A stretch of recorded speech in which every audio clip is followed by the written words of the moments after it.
Hi friends, welcome to Shri life circle. ಪ್ರತಿದಿನ ಪೂಜೆ ಮಾಡೋದ್ರಿಂದ ಮನೆಯಲ್ಲಿ ನೆಮ್ಮದಿ ಸಂತೋಷ ಮನೆ ಮಾಡುತ್ತದೆ. ಮನೆ ದೇವರು ಕುಲದೇವರು ಅಂತ ಪೂಜೆ ಸಲ್ಲಿಸುತ್ತೇವೆ. ವಾರದ 7 ದಿನ 7 ವಿಶೇಷ ದೇವರನ್ನು ನೆನೆದು ಪೂಜೆ ಸಲ್ಲಿಸಿದರೆ ಸಕಲ ಸೌಭಾಗ್ಯ ನಮ್ಮದಾಗುತ್ತದೆ.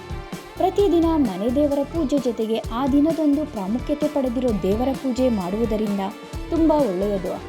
ಸಾಮಾನ್ಯವಾಗಿ ಸೋಮವಾರ ಶಿವಪೂಜೆ, ಶುಕ್ರವಾರ ಲಕ್ಷ್ಮೀ ಪೂಜೆ, ಹಾಗೆ ಶನಿವಾರ ವೆಂಕಟೇಶ್ವರ ಸ್ವಾಮಿ ಆರಾಧನೆ ಅಂತ ಎಲ್ರಿಗೂ ಗೊತ್ತಿರೋ ವಿಷಯ.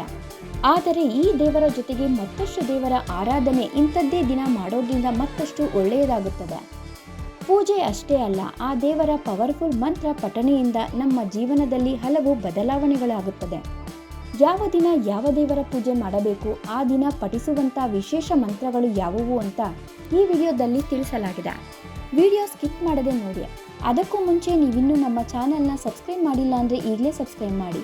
ಹಾಗೆ ಮುಂದಿನ ವಿಡಿಯೋಸ್ಗಾಗಿ ತಪ್ಪದೆ ಬೆಲ್ ಬಟನ್ ಪ್ರೆಸ್ ಮಾಡಿ.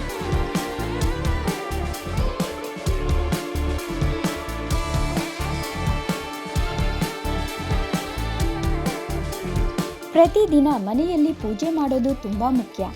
ಪೂಜೆ ಮಾಡೋದರಿಂದ ಸಕಾರಾತ್ಮಕ ವಾತಾವರಣ ಮನೆಯಲ್ಲಿ ಇರುತ್ತದೆ. ಮನೆ ದೇವರ ಪೂಜೆ ಜೊತೆಗೆ 7 ದಿನಗಳು ಆಯಾ ದಿನ ವಿಶೇಷ ಪಡೆದಿರೋ ದೇವರ ಆರಾಧನೆ ತುಂಬ ಶ್ರೇಷ್ಠ. ವಾರದ 7 ದಿನದಲ್ಲಿ ಮೊದಲ ದಿನ ಭಾನುವಾರ ಎಂದು ಪರಿಗಣಿಸಲಾಗುತ್ತದೆ. ಭಾನುವಾರದಂದು ಸೂರ್ಯ ದೇವನಿಗೆ ಪೂಜೆ ಸಲ್ಲಿಸಬೇಕು. ಭಾನುವಾರವನ್ನು ಆದಿವಾರ ಎಂದು ಕರೆಯುತ್ತಾರೆ. ಆದಿ ಎಂದರೆ ಸೂರ್ಯ ದೇವ ಎಂದರ್ಥ. ಈ ದಿನ ಸೂರ್ಯನಿಗೆ ವಿಶೇಷವಾದ್ದರಿಂದ ಬೆಳಗ್ಗೆ ಎದ್ದ ಕೂಡಲೇ ಸ್ನಾನ ಮಾಡಿ ಮನೆ ಶುಚಿ ಮಾಡಿ ದೇವರ ಪೂಜೆ ಮಾಡುವಾಗ ಸೂರ್ಯ ಭಗವಾನಿಗೆ ಪೂಜೆ ಸಲ್ಲಿಸಬೇಕು. ಭಾನುವಾರ ಸೂರ್ಯ ಆರಾಧನೆಯಿಂದ ಆರೋಗ್ಯ, ಶಕ್ತಿ ಲಭಿಸುತ್ತದೆ. ಜೊತೆಗೆ ಜೀವನ ಪ್ರಕಾಶಮಾನವಾಗಿರುತ್ತದೆ ಎಂದು ಪಂಡಿತರು ಹೇಳುತ್ತಾರೆ. ಭಾನುವಾರದಂದು ಪಠಿಸಬೇಕಾದ ಶಕ್ತಿವಂತ ಮಂತ್ರ ಇದು. ಇದೊಂದು ಮಂತ್ರ ಪಠಿಸಿದರೆ ನಿಮಗೆ ಅನಾರೋಗ್ಯ ಸಮಸ್ಯೆ, ಸಂಕಷ್ಟಗಳು ಸೂರ್ಯದೇವನ ಅನುಗ್ರಹದಿಂದ ದೂರವಾಗುತ್ತದೆ. ಸೋಮವಾರ ಈ ದಿನ ಶಿವನಿಗೆ ಅಚ್ಚುಮೆಚ್ಚು ಅಂತ ಎಲ್ಲರಿಗೂ ಗೊತ್ತು. ತ್ರಿನೇತ್ರನಿಗೆ ಶುದ್ಧ ಭಕ್ತಿ ಇದ್ದರೆ ಸಾಕು, ಬೇಗ ಹೊಲಿಯುತ್ತಾನೆ. ಸೋಮವಾರ ಶಿವನ ಆರಾಧನೆಯಲ್ಲಿ ತುಂಬೆ ಹೂ, ಶಂಖಪುಷ್ಪ ಹೂ ಹಾಗೂ ಬಿಲ್ವಪತ್ರೆ ಇಟ್ಟರೆ ತುಂಬ ಶ್ರೇಷ್ಠ. ಪರಶಿವನ ಆರಾಧನೆಯಿಂದ ಮಾನಸಿಕ ನೆಮ್ಮದಿ, ಕುಟುಂಬದಲ್ಲಿ ಸಂತೋಷ ಸದಾ ಇರುತ್ತದೆ. ಸೋಮವಾರ ಪಠಿಸಬೇಕಾದ ಮಂತ್ರ ಇದು. ಸೋಮವಾರ ನಂತರ ದಿನ ಮಂಗಳವಾರ. ಈ ದಿನ ಎಲ್ಲ ಮಂಗಳಕರ. ಸುಬ್ರಹ್ಮಣ್ಯ ಸ್ವಾಮಿಗೆ ಈ ದಿನ ಪೂಜೆ ಮಾಡಿದರೆ ತುಂಬ ಒಳ್ಳೆಯದು. ಯಾವುದೇ ದೋಷಗಳಿದ್ದರೂ ಷಣ್ಮುಖನ ಆರಾಧನೆಯಿಂದ ದೂರವಾಗುತ್ತದೆ. ಇದೇ ಮಂಗಳವಾರ ಆಂಜನೇಯ ಸ್ವಾಮಿ ಆರಾಧನೆಯೂ ಮುಖ್ಯ. ವಾಯುಪುತ್ರನಿಗೆ ಈ ದಿನ ಪೂಜೆ ಸಲ್ಲಿಸಿದರೆ ಶಕ್ತಿ, ಧೈರ್ಯ, ಜ್ಞಾನ ಪ್ರಾಪ್ತಿಯಾಗುತ್ತದೆ. ಮಂಗಳವಾರ ಪಠಿಸಬೇಕಾದ ಬಜರಂಗಿ ಶಕ್ತಿ ಮಂತ್ರ ಇದು. ಬುಧವಾರ ವಿಘ್ನ ವಿನಾಶಕ ವಿನಾಯಕನಿಗೆ ಇಷ್ಟವಾದ ದಿನ. ಪ್ರಥಮ ಪೂಜಿತ ಗಣಪನಿಗೆ ಈ ದಿನ ಪೂಜೆ ಸಲ್ಲಿಸುವುದರಿಂದ ಕೆಲಸಗಳೆಲ್ಲ ಅಡೆತಡೆ ಇಲ್ಲದೆ ನಡೆಯುತ್ತದೆ. ಸಂಪತ್ತು, ಜ್ಞಾನ ಲಭಿಸುತ್ತದೆ. ಬುಧವಾರ ಪಠಿಸಲೇಬೇಕಾದ ಗಜಮುಖನ ಮಂತ್ರ ಇದು.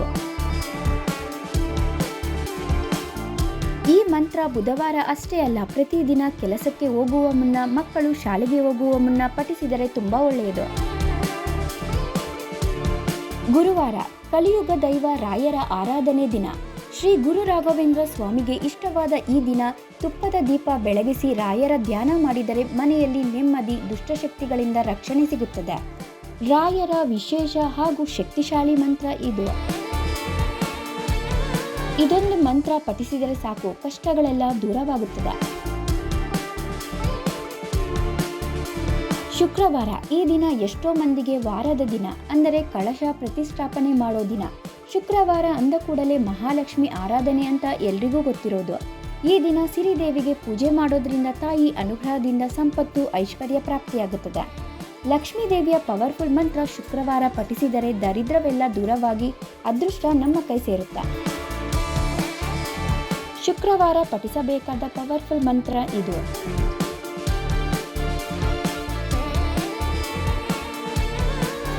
ಇನ್ನು ಕೊನೆ ದಿನ ಶನಿವಾರ. ಶನಿವಾರ ಮಹಾವಿಷ್ಣುವಿಗೆ ಪೂಜೆ ಸಲ್ಲಿಸೋ ವಿಶೇಷ ದಿನ. ಆರೋಗ್ಯ, ಸಂಪತ್ತು, ಮೋಕ್ಷಕ್ಕಾಗಿ ಈ ದಿನ ದಶಾವತಾರ ವಿಷ್ಣುವನ್ನು ಆರಾಧಿಸಬೇಕು. ಈ ದಿನ ಪಠಿಸೋ ಒಂದು ಮಂತ್ರ ನಮ್ಮ ಜೀವನ ಸುಖವಾಗಿರುವಂತೆ ಮಾಡುತ್ತದೆ. ನೀವು 7 ದಿನ ಮನೆ ಪೂಜೆ ವೇಳೆ ಈ ಶಕ್ತಿಶಾಲಿ ಮಂತ್ರಗಳನ್ನು ಪಠಿಸಿ ಈ ದೇವರ ಅನುಗ್ರಹ ಪಡೆಯಿರಿ. ಈ ವಿಡಿಯೋ ತಪ್ಪದೇ ಲೈಕ್ ಮಾಡಿ ಹಾಗೆ ಬೇರೆಯವರಿಗೂ ಶೇರ್ ಮಾಡಿ.